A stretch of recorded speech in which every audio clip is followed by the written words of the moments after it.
ও মায়েরা, পাড়াতে কোনো বাচ্চার মা মারা গেলে আপনারা হৃদয়বান, আপনারা প্রেমের সঙ্গে বলেন, কাঁদবি না বাবা, আমাকে মা বলবি, আমার ছেলের তুই বন্ধু, আমাকে মা বলবি। ও তো দুদিনের মা, আসল মা চলে গেলে কি আর সেই মায়ের ভালোবাসা কেউ দিতে পারে? তাকাবেন আমার দিকে যে যেখানে আছেন। এতক্ষণ ধরে কীর্তন শুনছেন, আপনারা কীর্তন শুনবেন। কীর্তন যদি সমাজকে পরিবর্তন করে, কীর্তন যদি শিক্ষার বিষয় হয়, এত এত অগণিত মানুষ রাস্তায় ভিড় করে দাঁড়িয়ে আছেন, আপনারা শুনছেন। আমি একটা কথা বলে যাব, কৃষ্ণকে পুজো করবেন কি না করবেন আপনার ব্যক্তিগত ব্যাপার। মা দুর্গার মন্দিরে যাবেন কি না যাবেন আপনার ব্যক্তিগত ব্যাপার। শুধু আপনাদের কাছে নিবেদন রইল, বাড়িতে জীবন্ত দুটো বাবা মা বেঁচে আছে, ওদের আগে সেবা করুন। ওই দুজনকে যে সেবা করেছে না, কৃষ্ণ বলল আমাকে সেবা করার দরকার হবে না। ভগবান শ্রীকৃষ্ণ সুদামাকে বলেছে, সুদামা, এই জগতে প্রথম গুরু পিতামাতা যার থেকে জন্ম পেলি, সে যদি কেঁদে কেঁদে বেড়ায়, আর তুই যদি কৃষ্ণ কৃষ্ণ বলে কাঁদিস, তোর কোনো লাভ হবে না ভাই। আগে মা বাবার সেবা কর। সমস্ত হিন্দু ভাইদের কাছে, ছেলেদের কাছে নিবেদন, দল বেঁধে শ্রাবণ মাসে বাঁক কাঁধে নিয়ে শিব মন্দিরে শিবলিঙ্গে জল ঢালতে যাচ্ছেন। আমি আপনাদের বলবো অবশ্যই যাবেন। যত যাবেন তত আমরা জানতে পারবো আমাদের সনাতন ধর্মের ছেলেরা আমাদের ধর্মটাকে রক্ষা করতে পেরেছে। কিন্তু সেই ছেলেগুলোর কাছে আমার একটা প্রশ্ন আছে, 10 কিলোমিটার হেঁটে বাঁক কাঁধে নিয়ে পা ফুলিয়ে যে শিবলিঙ্গে জল ঢালতে গেলে, তাকে জল দেবার আগে একবার বিবেককে প্রশ্ন করে দেখো তো, তোমার বাবা সারাদিন রৌদ্রে পরিশ্রম করে বিকালবেলায় বাড়ি এসেছে গ্রীষ্মকালে, তোমার বাবার মাথায় একটু জল দিয়েছিলে তো? বিবেককে প্রশ্ন করে কাজ করবেন। এই দিকে তাকাবেন। মা যখন অসুস্থ অবস্থায় বিছানায় ছটফট করছে, মাকে একটু জল হাতে তুলে দিয়েছিলে তো? কোনো লাভ নেই। আসলটাকে ফেলে যদি ওখানে যান, কোনো লাভ নেই। আমি দেখেছি দুর্গা পুজোর সময় আমার বাড়ির পাশে এমন এমন লোক আছে, বাবা মাকে জামা কাপড় দেয় না, ছেলে মেয়েকে দেয়, স্ত্রীকে দেয়, যা চাই তাই দেয়। বাবা মা পুরাতন কাপড়টা, ছেঁড়া কাপড়টা ধুয়ে মুছে পরিষ্কার করে ওই দুটো পরে চুপচাপ বসে আছে মাকে দেখবি বলে। আর ছেলে তার ছেলে মেয়েকে নিয়ে মাকে পুষ্পাঞ্জলি দিতে যাচ্ছে। মা দুর্গা যেন বলতে চাইছে, মাটির প্রতিমা পুজিস রে তুই, আগে ঘরের জীবন্ত বাবা মাকে পুজো কর। আমি তো মাটির প্রতিমা, আমাকে পুজো করবার আগে জীবন্ত বাবা মাকে পুজো কর। শুধু কীর্তন শোনা নয়, আপনার চৈতন্য জাগিয়ে যাবেন। বারবার নিবেদন রইল, চেতনাকে জাগিয়ে যাবেন। আমি যে কথাগুলো বলছি, বিবেককে একবার প্রশ্ন করবেন, দংশন করবেন। কীর্তন তো শুনছি, কীর্তন তো করাচ্ছি, আমার বাবা মাকে আমি দেবতার আসনে রাখতে পেরেছি কিনা? ওই জায়গাতে আমরা দুর্বল হয়ে গেছি, সব জায়গায় সবল। প্রচুর টাকার মালিক হয়েছ, কলকাতায় ফ্ল্যাট কিনেছ, একটা মায়ের পেটে একটা বাচ্চার 10 মাস 10 দিন জায়গা হলো, সেই ছেলে বড় হয়ে কলকাতার ফ্ল্যাটে বাস করলো, সবার জায়গা হলো, যার জন্যে পৃথিবী দেখলে সেই মা বাবার জায়গা হলো। টাকা রোজগার করে কি হলো? বিবেককে প্রশ্ন করবেন। আপনি যে ছেলে মেয়েকে নিয়ে ফ্ল্যাটে বাস করছেন, বিবেককে প্রশ্ন করবেন। আপনি, আপনার যখন বয়স হবে, ওই ছেলে আপনাকে দেবে তো? এই প্রশ্ন যদি আপনার ভেতরে জাগে, তবে আপনি পেছন দিকে তাকাবেন।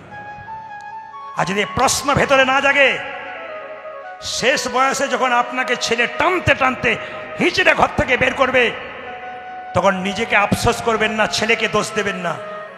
আপনি শিখিয়ে দিয়েছেন, আপনি তৈরি করে দিয়েছেন, ও তৈরি করে আপনাকে সেরকম শিক্ষা দিচ্ছে। প্রত্যেকটি মায়ের কাছে আমার নিবেদন রইল, প্রত্যেকটি ভাইয়ের কাছে নিবেদন রইল, আগে বাবা মাকে সেবা করো। প্রেম। মা আমার হিসাব জানে না গো, মা আমার হিসাব জানে না। ছেলে দুটো রুটি খেতে পারে, মা গুজে গুজে 4টা ভরে দেয়। কোনো মা হিসাব বুঝে না। ছেলে একটা রুটি খায়, মা গুজে গুজে মুখে 3টে রুটি গুজে দেয়। ছেলে বলে আমি খেতে পারবো না, দিচ্ছ কেন? মা তখন বলে না খেলে বড় হবি কি করে, খা খা। তোমার পাতাতে নেই যে? হ্যাঁ, আমি অনেক খেয়েছি তোর বয়সে, আমার এখন না খেলেও হবে, তুই খা। এরই নাম মা। কীর্তন শুনে কি করবেন? নেচে গিয়ে ঘর চলে যাবেন তো? কীর্তন শুনে কি করবেন? লীলা শুনে ঘর চলে যাবেন তো? বিবেককে প্রশ্ন করে গেলেন আমি কি নিয়ে গেলাম, এ পৃথিবীতে এলাম ক্ষণিকের জন্য, আমি কি করে গেলাম, সত্যি জগৎকে আমি কি শিক্ষা দিয়ে গেলাম, এ প্রশ্ন আপনার ভেতরে জাগা দরকার। তবে আপনার কীর্তন শুনে সার্থক হবে। মা হিসাব বুঝে না। 20 টাকা ছেলের দরকার, স্কুলে যাবে, মা পকেটে 50 টাকা গুজে দেয়। মা 50 টাকা দিলে কেন? স্কুলে যাবি, রাস্তাতে দরকার পড়তে পারে না, রাখ 50 টাকা রাখ। মেয়েরা বাপের বাড়ি সেই দিন থেকে যায় না যেদিন থেকে তার বাবা মা মরে যায়। অনেক মেয়েকে প্রশ্ন করি দিদি বাপের বাড়ি যাও না, বলে কার কাছে যাব? যার কাছে যাব তারাই তো নাই, আমার গিয়ে কি লাভ আছে? কীর্তন কেমন জিনিস দেখুন। আসরে আপনারা স্থির হয়ে বসে আছেন, চোখে আপনাদের জল। কীর্তন প্রেমও বটে, কীর্তন রসও বটে। কীর্তন মানুষকে শান্তি দেয়। কীর্তনের শিক্ষা নিলে মানুষ তৃপ্তি পায়। একজন ক্যান্সার রোগী আমাকে ফোন করে, ডাক্তারবাবু জবাব দিয়ে দিয়েছেন, এত জ্বালা, আপনার কীর্তনটা শোনার পর আমি জ্বালা নিবারণ করি। আমি বুঝতে পারি আমার জীবনের সার কি। আমি আর বাঁচতে চাই না দাদা, শুধু ভগবানের কাছে প্রার্থনা করুন যেন ভালোভাবে যেতে পারি। এরকম মানুষও আছে। আপনাদের কাছে নিবেদন রইল, মা বাবাকে কাঁদিও না। বাড়িতে গিয়ে প্রশ্ন করবেন প্রদীপবাবু কি বলে গেল, এই ছেলেগুলোকে কোলে করে নিয়ে এসেছেন, এদের ভালো শিক্ষা দিন। সকালবেলায় ঘুম থেকে উঠে প্রণাম করতে শেখান দাদু ঠাকুমার চরণে, মন্দিরে। ওদেরকে জয়নিতাই বলতে শেখান, হরিবোল বলতে শেখান ছোট থেকে। ওদেরকে টাকা রোজগার করার মেশিন তৈরি করবেন না, শিক্ষিত করবেন, বিবেক করবেন। অনেক ছেলে স্কুলের মাস্টার হয়, ইঞ্জিনিয়ার হয়, ডাক্তার হয়। এ কথাগুলো শুনলে তাদের কি লাগে বলুন তো? তাদের ঘায়ের মতো ছ্যাঁক লাগে শরীরে। কেন ছ্যাঁকা লাগে? কি বলছে? কেন?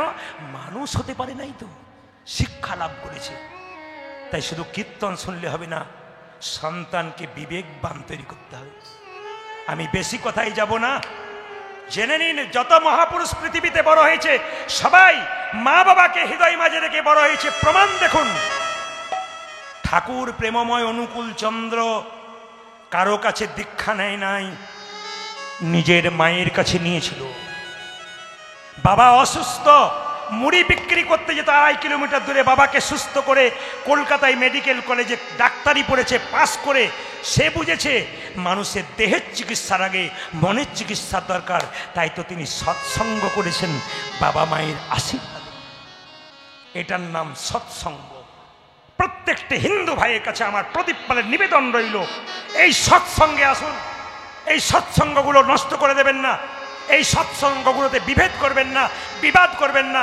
ভালোবাসতে শিখুন। প্রত্যেকটি কমিটির মধ্যে হৃদয় থাকুক, ভালো থাকুক, প্রেমের বন্ধন থাকুক। শিখিয়ে দিন আমাদের ধর্মের মানুষরা হরিকথা শুনতে পারে। আমি বলে যাই আপনাদের শেষ কথা, চাণক্য পণ্ডিতের নাম শুনেছেন? জোরে বলবেন হ্যাঁ না না। চাণক্য পণ্ডিতের ছবি দেখবেন মায়েরা, সামনের দাঁত দুটো বড়, এখন আর দাঁত দুটো নাই, দাঁত দুটো ভাঙা। চাণক্য যখন 5 বছর বয়স ছিল তখন চাণক্যর মা কোলে করে বসছিল। এক জ্যোতিষ এসে বলল, মা তোমার ছেলের হাত দেখে বুঝতে পারলাম তোমার ছেলে রাজা হবে গো। বলে কি দেখে বুঝলে? শুধু হাত নয়, তোমার ছেলে যে দুটো বড় বড় দাঁত হয়েছে না সামনে, দাঁতগুলো অনেকেরই হয়, কিন্তু তোমার ছেলের দাঁতের লক্ষণ খুব ভালো, ও একদিন রাজা হবে। মা কি করলো, বাড়ির ভেতরে গিয়ে বলল, খোকা খোকা জ্যোতিষ বলেছে তুই রাজা হবি। আচ্ছা বলুন তো মায়েরা, ছেলে যদি রাজা হয়, মা শুনতে পায়, খবরটা পায়, মায়ের কত আনন্দ হয়। বলছে তুই রাজা হয়ে গেলে আমায় ভুলে যাবি না, তুই রাজা হয়ে গেলে আমায় ভুলে যাবি না তো। বলছে কেন রাজা হবো মা? ওই যে তোর দাঁত দুটো বড়, জ্যোতিষ বলেছে তুই রাজা হবি। মায়ের কোল থেকে নেমে চাণক্যদেব একটা বড় পাথর কেনে নিজের দাঁত দুটোকে ফটাফট ভেঙে দিয়েছে। গড়গড় করে মুখ থেকে রক্ত পড়ছে। মা জিজ্ঞেস করলো, বোকা কোথাকার, তুই দাঁত দুটো ভেঙে দিলি কেন? এত রক্ত আমি দেখতে পাচ্ছি না, ফিট হয়ে যাব আমি। চাণক্যদেব বলল, মা জ্যোতিষ বলেছে আমার দাঁত দুটো থাকলে আমি রাজা হব, রাজা হয়ে গেলে তোমায় ভুলে যাব।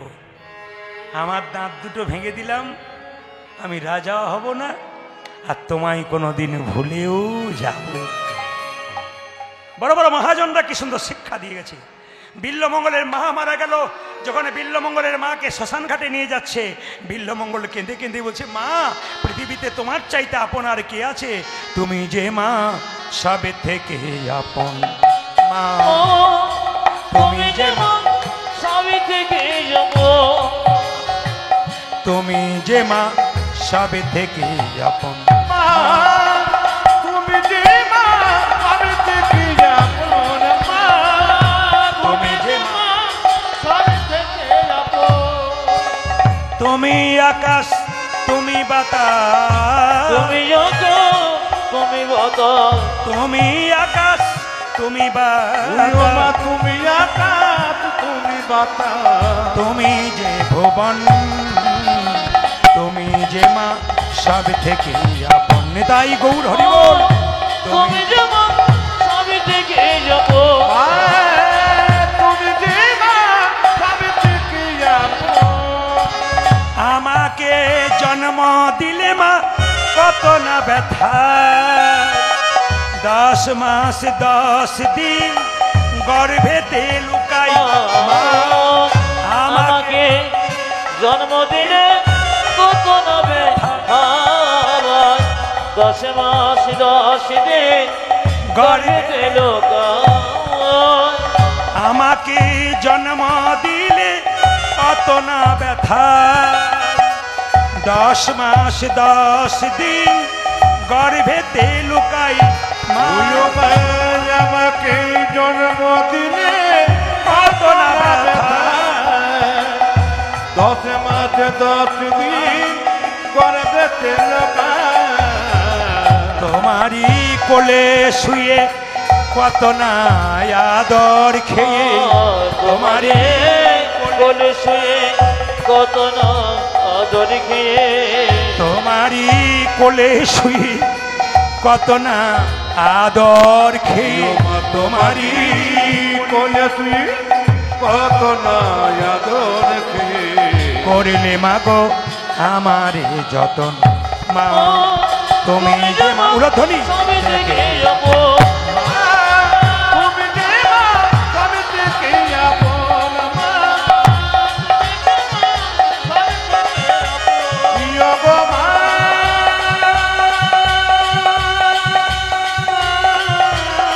ধনী মাইরা জননী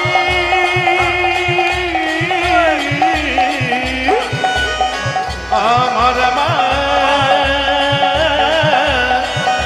জননী আমার মা।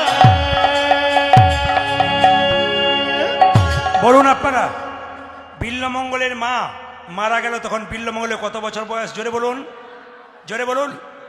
আচ্ছা এবার বলি, ছেলের যদি বাবা মারা যায়, তাহলে মা দেখবেন টেনে হিঁচড়ে ছেলেকে মানুষ করে দেয়, কিন্তু মা মারা গেলে বাবা মানুষ করতে পারে না। কেন বলুন তো? পাছে লোকে কিছু বলে। বাবার নাম শিবশঙ্কর, মা ভবানী মারা গেল। এইবার লক্ষ্য করুন মায়েরা, ছেলেকে যখন শাসন করতে যায় তার বাবা, পাড়ার লোকে বলে, ঠাকুর তোমার লজ্জা করে না? বলে কেন? ছেলেটা মা মরে গেল আর তুমি মারধর করছো। ছেলেকে আদর দিতে দিতে মাথায় তুলে দিল। আমি আপনাদের সামনে নিবেদন রাখবো, যে যেখানে বসে আছেন, যারা দাঁড়িয়ে আছেন গেটের পাশে, বহু শিক্ষিত ব্যক্তি আছেন, ছেলেকে মানুষ করতে গেলে রামকৃষ্ণ পরমহংসদেব বলেছেন, এইদিকে এইদিকে এইদিকে বাচ্চা ছেলে যারা আছে 5 বছর, ছেলে হচ্ছে মনটা কচি বাঁশের মতো, যেদিকে বাঁকাবেন সেদিকে বাঁকবে, বাঁশ মোটা হলে আর বাঁকবে না। শিক্ষা এইদিকে এইদিকে, ছেলেকে শিক্ষা দেবেন ছোটবেলায়, বড় হয়ে গেলে আর শিখবে না। তাকান, চাণক্যদেব বলেছে 5 বছর পর্যন্ত বাচ্চার কোনো দোষ ধরবে না, খেলবে, পড়বে, ভাঙবে, কিচ্ছু পড়বে না। 5 থেকে 15 পর্যন্ত ছেলে মেয়েকে শাসনের চোখে রাখুন। যতগুলো বাবা মা আছেন কান খুলে শুনবেন, 5 থেকে 15 পর্যন্ত ছেলে মেয়েকে আদর নয়, একবারে লাল চোখে রাখুন। ছেলে মেয়ে মানুষ হয়ে যাবে। ছেলে মেয়ের বয়স যখন 16 পেরিয়ে যাবে, বাবা মায়ের সঙ্গে সম্পর্ক কি? পুত্র মিত্র বদাচরিত, একবারে বাবা মায়ের সঙ্গে সম্পর্ক হবে বন্ধুর মতো। শুধু একটা কথা বলে যায়, মায়াপুর ইস্কন মন্দিরে যারা গেছেন শিল প্রভুপাদের মূর্তি দেখেছেন? জোরে বলুন হ্যাঁ না না।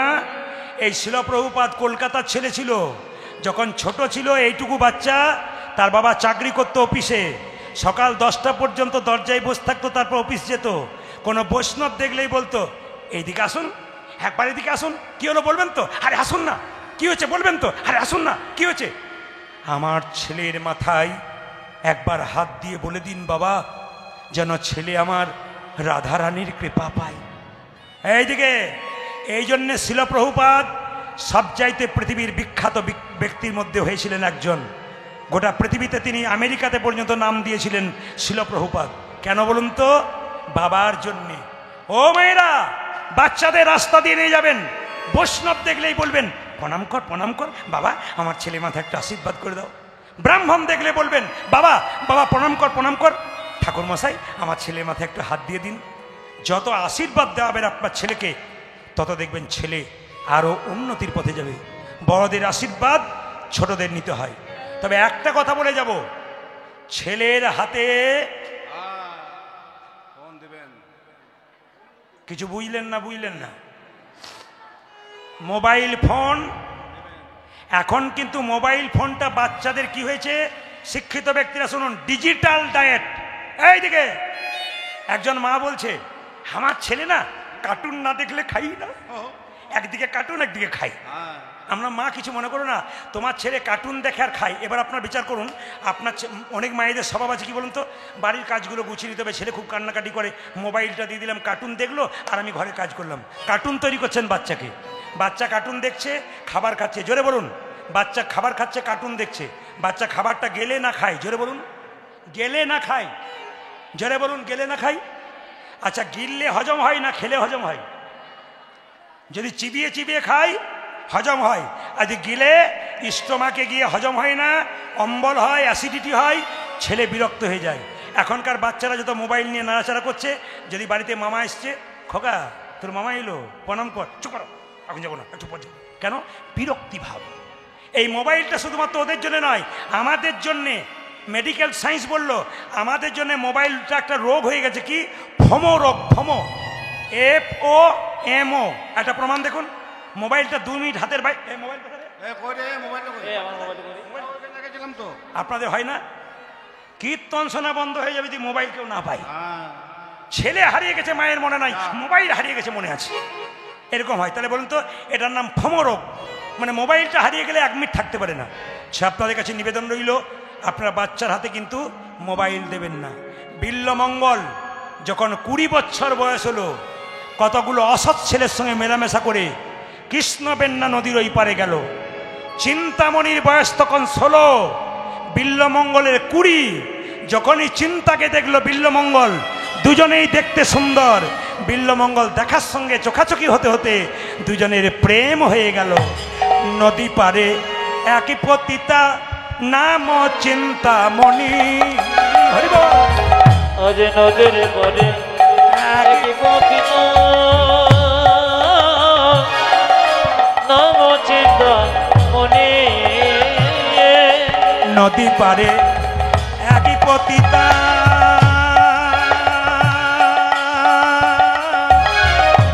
নাম চিন্তামণি।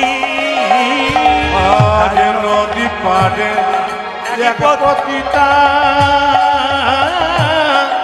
নাম চিন্তা মনি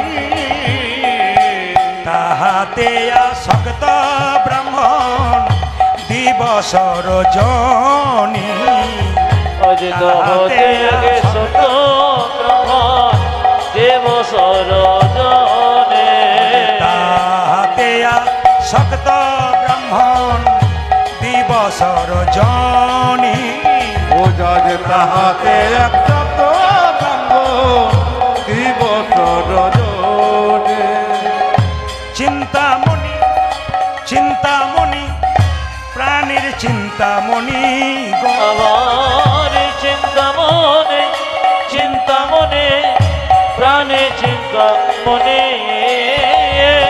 তুমি ছাড়া এ জগতে কেহ নাই আপনি ও যজ তুমি ছাড়া যে জগতে কেহ নায়া মোরে ও যে তুমি ছাড়া এ জগতে কেহ নাই আপনি তুমি ছাড়া ছাড়া যে জগতে কেহ নয় পরি আমার প্রাণের চিন্তামণি আমার প্রাণে চিন্তা মনে আমার প্রাণের তুই চিন্তামণি আমার